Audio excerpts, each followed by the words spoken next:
Hello everyone, आज की कहानी है सास का उचित जवाब। अरे ओ माता जी, सारी जायदाद खुद ही हड़प लोगी क्या? हमें भी कुछ दे दो, हम पर थोड़ी तो दया दिखाओ। हम क्या खाएंगे, कहाँ रहेंगे? कुछ तो तरस खाओ हम पर भी। वैसे ये सारी जायदाद तुम अपने दहेज में लेकर तो नहीं आई थी, इस पर हमारा भी हक है। बहू के बातों को सुनते हुए एकाएक कड़कती आवाज में 70 वर्ष की झरना जी ने कहा, बिल्कुल नहीं बहू रानी, तेरे जैसे बहू बेटियों के लिए मेरी जायदाद में 1 रुपये का भी हक नहीं है। ये मेरी संपत्ति है, तेरे बाप का राजपाट नहीं जो तुम अपना हक खोज रही हो। मेरे पैसों पर अपना अधिकार चाहती हो, पर मेरे प्रति अपनी जिम्मेदारी उठाना नहीं चाहती। मेरे खाने पीने, रहने पहनने और तबीयत से तुम्हें कोई मतलब नहीं है, और पैसे चाहिए? बिल्कुल भी नहीं बहू। ठीक है माँ जी, अब मैं आपकी सारी जिम्मेदारी उठाऊंगी, आपका पूरा ख्याल रखूंगी। हम पर तरस खाओ, हमारे साथ ऐसा मत करो। नहीं बहू, अब मुझे तेरी सेवा की कोई जरूरत नहीं है। जब तुम्हें मेरी सेवा करनी थी तब तो तुमने मुझ पर बहुत अत्याचार किए। आज भी मुझे वो सारे दिन याद है। मेरे मरते दम तक मैं उन दिनों को भूल नहीं सकती। इतना कहते हुए झरना जी अपने अतीत के पन्नों में खो गए कि कैसे उनकी बहुओं ने उन पर अत्याचार किए थे, और उन्हें वो दिन याद आया जब उनकी छोटी बहू अमृता ने उनसे कहा कि यह ले बुढ़िया, अभी को गाजर का हलवा खिला दे, और खबरदार जो खुद खाया तो। तभी झरना जी अपनी बहू अमृता से कहती है, अरे बेटा, गाजर का हलवा बनाया है क्या? थोड़ा मुझे भी दे दो। वाह रे बुढ़िया, इतने सालों से हमारी कमाई खाकर चैन नहीं मिल रहा, जो अब हलवा खानी है। बहू ऐसा मत कहो, इतने सालों से इस घर में गधी की तरह काम भी तो किया है, उसके बदले 2 रोटी ही तो खिलाई है तूने। कोई बात नहीं, हलवा मत दे, बस उसका पतीला ही दे देना, मैं चाट लूंगी, उसी में संतुष्ट हो जाऊंगी। हलवा का पतीला तुझे चाटने दो बुढ़िया, बड़ी आई गाजर का हलवा खाने वाली। जो मिल रहा उतने में ही संतुष्ट कर ले, वरना। अमृता के इतना कहते ही झरना जी बोल पड़ी, नहीं नहीं बहू, नहीं चाहिए मुझे हलवा, दे, इसे मैं अभी को खिला देती हूँ। यह कहकर झरना जी ने हलवा की कटोरी अमृता के हाथों से ले ली और अभी को खिलाने लगी। जब झरना जी अभी को खिला रही थी तो अभी उछल कूद कर रहा था। बेचारी बुढ़िया कब तक दौड़ती, वह अभी को खिलाने जैसे ही जाती अभी भाग जाता। ऐसा करते करते अभी के हाथ से हलवा की कटोरी लग जाती है और पूरा का पूरा हलवा जमीन पर गिरकर बिखर जाता है। हलवा के गिरते ही अमृता दौड़कर बाहर आती है और जमीन पर यूं बिखरा देख न आओ देखी न ताओ, गुस्से में अंधाधुंध झरना जी को पीटना शुरू कर देती है। इतना करने के बाद भी जब उसका गुस्सा शांत नहीं हुआ तो वो कैंची लाकर उनके बाल काटने लगती है। बहू छोड़ दे, मेरी गलती नहीं है, वो बाबू के हाथ से लगकर गिर गया, माफ कर दे मुझे। झरना जी गिड़गिड़ाते हुए कह रही थी, बुढ़िया, तुझे गाजर का हलवा नहीं दिया तो वैसे करके गिरा दिया। सोचा कि मैंने जब नहीं खाया तो किसी को खाने नहीं दूंगी और मुझसे बहाना बनाकर बच जाएगी। यह सोचा था ना। आज तो तुझे इतनी मारूंगी कि अगली बार कोई बहाना बनाने से पहले कांप जाएगी, समझी? और फिर अमृता झरना जी पर अपना सारा गुस्सा निकालने लगी। जब अमृता थक गई तो वहां से चली गई, पर झरना जी वहीं पड़ी रही, क्योंकि उनकी और हिम्मत नहीं हुई कि वो वहां से उठकर कहीं जाए। काफी रात हो गई, पर झरना जी को बदन दर्द से नींद नहीं आ रही थी। जैसे तैसे उसकी आंख लगी ही थी कि अचानक पानी अपने ऊपर गिरने से उनकी नींद खुल गई। जब उन्होंने अपनी आंखें खोली तो देखा कि अमृता उनके ऊपर पानी गिरा रही है। झरना जी उठने की कोशिश करती है पर वह उठ नहीं पाती है। पूरे बदन में दर्द होने पर अमृता के डर से वह लेट भी नहीं पा रही थी। उठ जा बुढ़िया, ज्यादा नाटक करने की जरूरत नहीं है, इतना भी नहीं मारा था मैंने। अब चल, अब जल्दी से बर्तन साफ करके नाश्ता बना, और हाँ, पहले खुद ही खाने मत बैठ जाना, वरना याद रखना। अमृता कह वहां से चली गई। झरना जी किसी तरह उठती, पर वह किसी भी हालत में खड़ी नहीं हो पा रही थी। उन्हें अपने पैरों में कोई हरकत महसूस नहीं हो रही थी। हजार कोशिशों के बाद भी जब वह उठने में नाकाम रही तो उन्होंने अमृता को आवाज लगाई। अमृता झरना जी की आवाज से दंदनाती हुई आई और कहा, क्या हुआ बुढ़िया? बहू, मैं खड़ी नहीं हो पा रही हूँ। मेरे पैरों में मानो कोई जान ही नहीं है। सब जानती हूँ, यह सब तेरे काम न करने के बहाने हैं। मैं तो कोस रही हूँ उस दिन को जब भैया जी के पास से तुम्हें लाने का सोचा था। मुझे तो लगा था कि तुम अपने सारे संपत्ति के साथ यहाँ आओगी, पर वह सब तुमसे पहले ही भैया जी ले चुके और भेज दिया इस बूढ़ी गाय को मेरे पास। बहू, तेरी भाभी भी मुझे पीटती थी। सोचा तेरे पास कम से कम यह दर्द तो नहीं मिलेगा, तू तो मेरा दर्द जरूर समझेगी। पर अब समझ आ गया है, बूढ़ी गाय की कोई कदर नहीं होती। बस जब तक वह दूध देती है और लोगों के काम आती है तब तक उसकी परवाह करते हैं, वरना इसी तरह उसे बस पीटना ही होता है।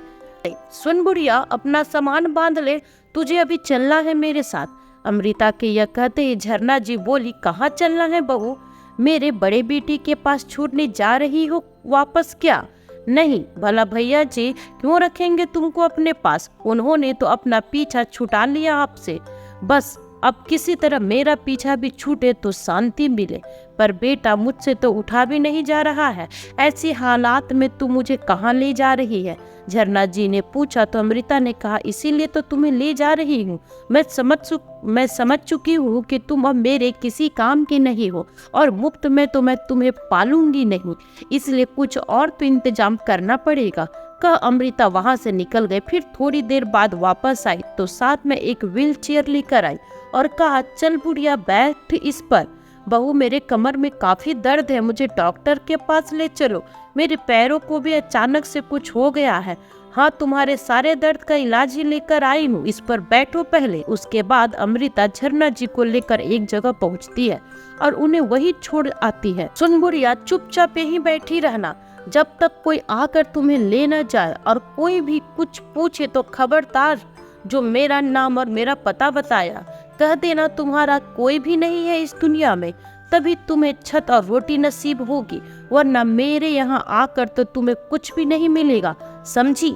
झरना जी अमृता के इन सारी बातों से सिर्फ रोए जा रही थी, क्योंकि उन्हें समझ आ गया कि उनकी बहू उन्हें बेसहारा सड़क पर छोड़कर जा रही है। एक बेटा है जिसने तो कब का मुंह फेर लिया और अब दूसरे बेटे बहू ने भी उनसे पीछा छुड़ाना चाह रही थी। झरना जी की शादी छोटी उम्र में ही हो गई थी। वह उनके पति की दूसरी पत्नी थी, क्योंकि पहली पत्नी अपने छोटे बेटे को जन्म देते ही इस दुनिया से चली गई थी। झरना जी शादी करके ससुराल पहुंची तो दोनों बच्चों को गले से लगा लिया था, पर सौतेली माँ कितना भी कर ले लेकिन रहती सौतेली ही है। यही बात झरना जी की ननद ने अमित और सुमित के दिमाग में बैठा दी थी, जिस कारण वो झरना जी से नफरत करने लगे थे। झरना जी के पति चाहकर भी बच्चों को समझा नहीं पाए थे और बहुत उदास और बीमार रहने लगे थे, और एक दिन उन्होंने भी दुनिया छोड़ दी।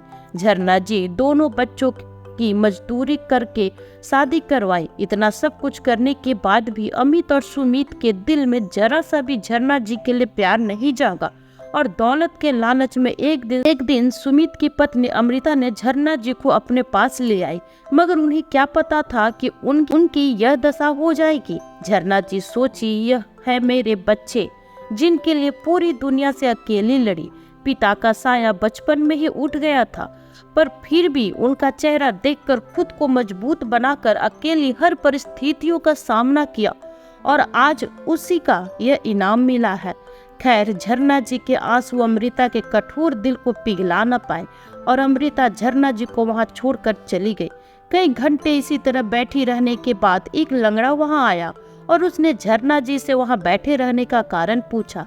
झरना जी किसी को तो सब कुछ बताकर अपना मन हल्का करना चाहती थी, इसलिए उन्होंने रोते रोते अपनी पूरी कहानी उस लंगड़े को बता दी। चिंता मत करो, तुम उस घर में जाओ, वह एक वृद्धाश्रम है, वे लोग तुम्हारी मदद जरूर करेंगे, पर वहाँ तुम्हें चलकर जाना होगा, यह व्हील चेयर वहाँ नहीं घुसेगा। उस लंगड़े ने कहा, पर मेरी कमर टूटी है, मैं शायद खड़े भी नहीं हो सकती हूँ, तो चलकर कैसे जाऊंगी? झरना जी ने कहा। तब उस लंगड़े ने कहा, तुम मेरे बैसाखी लेकर जाओ, तब तक मैं इस चेयर पर बैठता हूँ और जब तुम्हारी बात अंदर बन जाए तो आकर मेरी बैसाखी देकर अपना चेयर ले जाना। इस लंगड़े ने कहा। एक लाचार बेबस बुढ़िया दुनिया के परपंच को समझने की हालात में कहाँ थी। उसने उस लंगड़े की बात मान ली और जब वह उस घर के अंदर गई तो पता चला कि वहाँ कोई वृद्धाश्रम नहीं है। और जब वह लड़खड़ाते हुए फिर से वापस बाहर आई तो उसने देखा वह लंगड़ा उसके एकमात्र सहारे व्हील चेयर को लेकर जा चुका है। अब झरना जी को समझते देर न लगी कि वह लंगड़ा उसे वह व्हील चेयर को लेने के लिए चाल चल गया। झरना जी पहले ही दुखी थी, ऊपर से यह सब उनका मन मर जाने को कर रहा था। पर अपने कमर दर्द और बेचैन पैरों को लेकर वह कहीं और जाती भी तो कैसे। उस लंगड़े के दिए हुए बैसाखी के सहारे वो किसी तरह सामने पेड़ के नीचे आकर बैठ जाती है। वो घसीट घसीट कर वहां से गुजरने वाले हर एक राहगीर की पांव पकड़कर उससे मदद मांगने लगी। वह दर्द के मारे छटपटा रही थी और वहां से गुजरने वालों से अस्पताल में छोड़ देने को कह रही थी, पर कोई उनकी बात की ओर ध्यान ही नहीं दे रहा था। लगभग इसी तरह कई घंटे बीत गए। तपती गर्मी, ऊपर से कमर टूटने का दर्द, यह सब झेल रही थी झरना जी, पर फिर भी वह लोगों के आगे गिड़गिड़ाना बंद नहीं कर रही थी।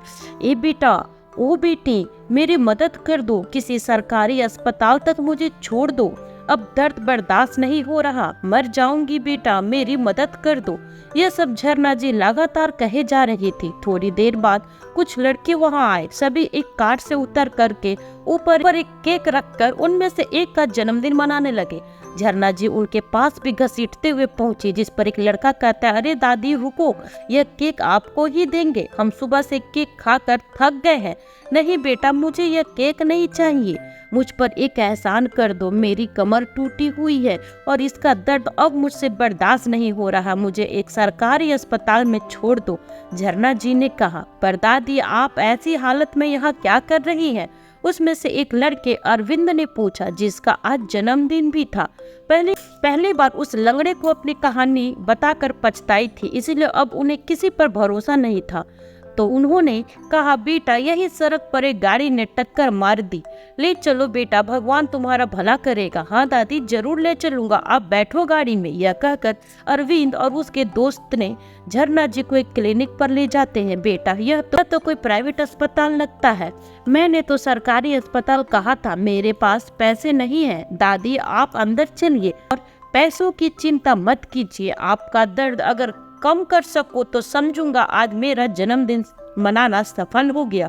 उसके बाद सभी अंदर गए और डॉक्टर ने अरविंद से कहा, लगता है इनको किसी ने खूब मारा है, जिसकी वजह से उनकी न सिर्फ कमर टूटी है बल्कि पैरों के नसों को भी नुकसान पहुंचा है। उनके काफी टेस्ट करवाने होंगे, फिर जाकर इलाज कर पाएंगे। आपको जो सही लगे वह कीजिए डॉक्टर, बस इनका दर्द कम होना चाहिए।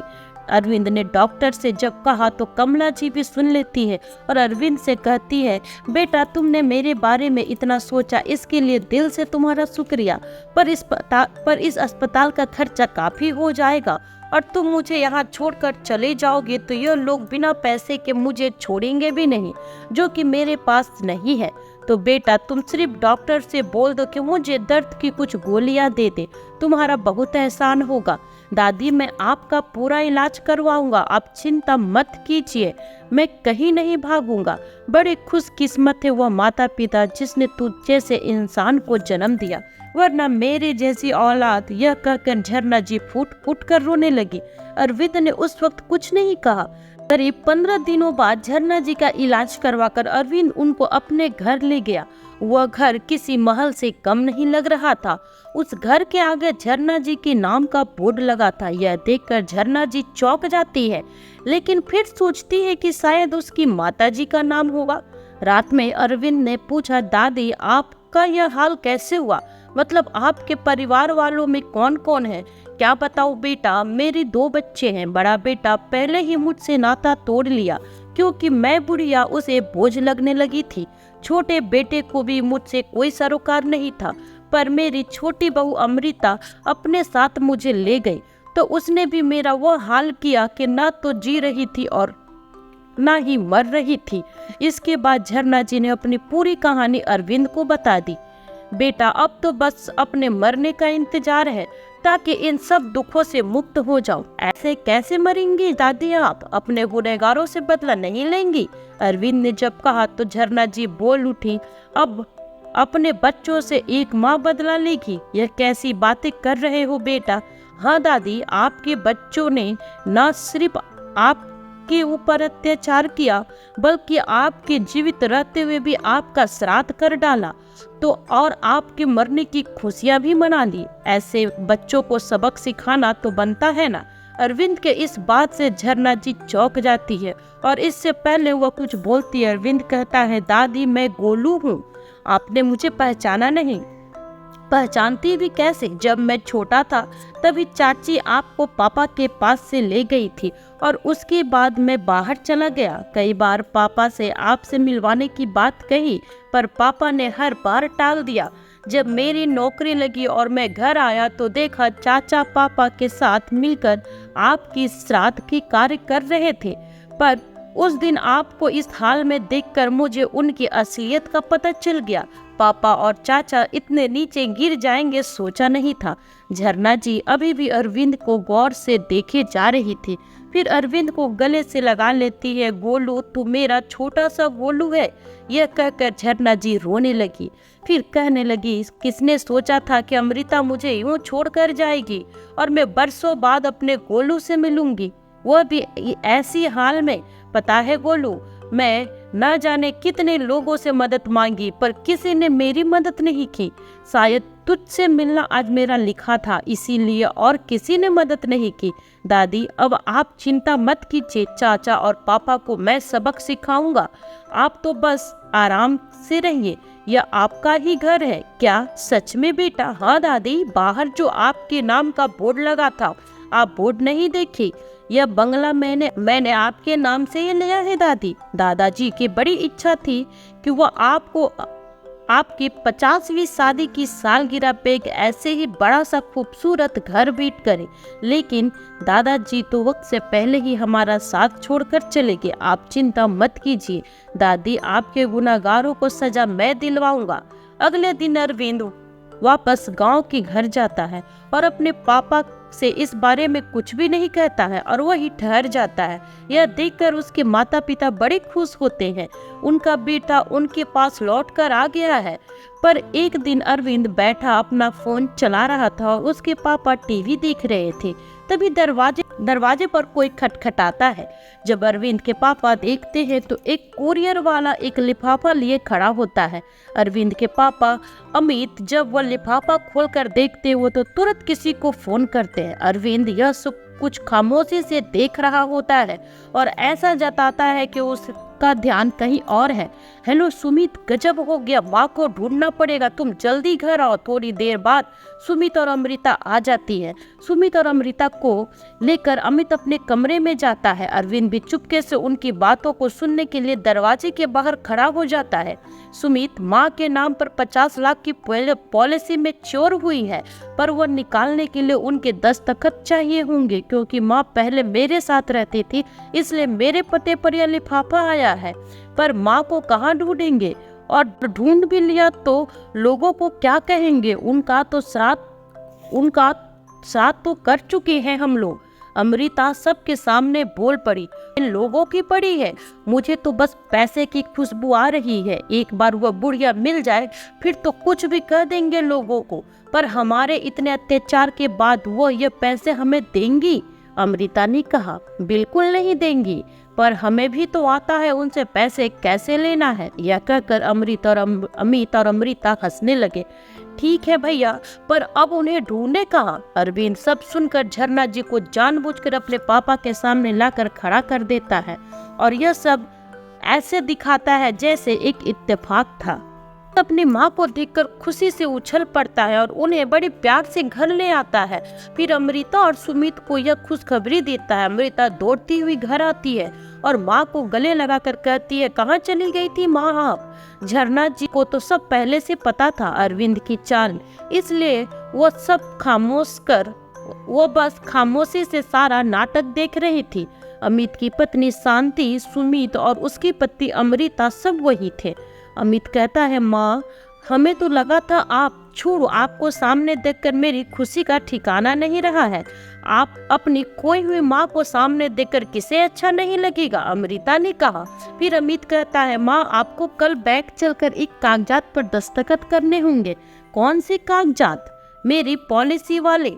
तुम लोगों के इतना कुछ करने के बाद भी अगर तुम लोगों को ऐसा लगता है कि तुम लोगों की चिकनी चुपड़ी बातों में मैं आ जाऊंगी तो यह तुम्हारी गलत फहमी है, झरना जी ने कहा।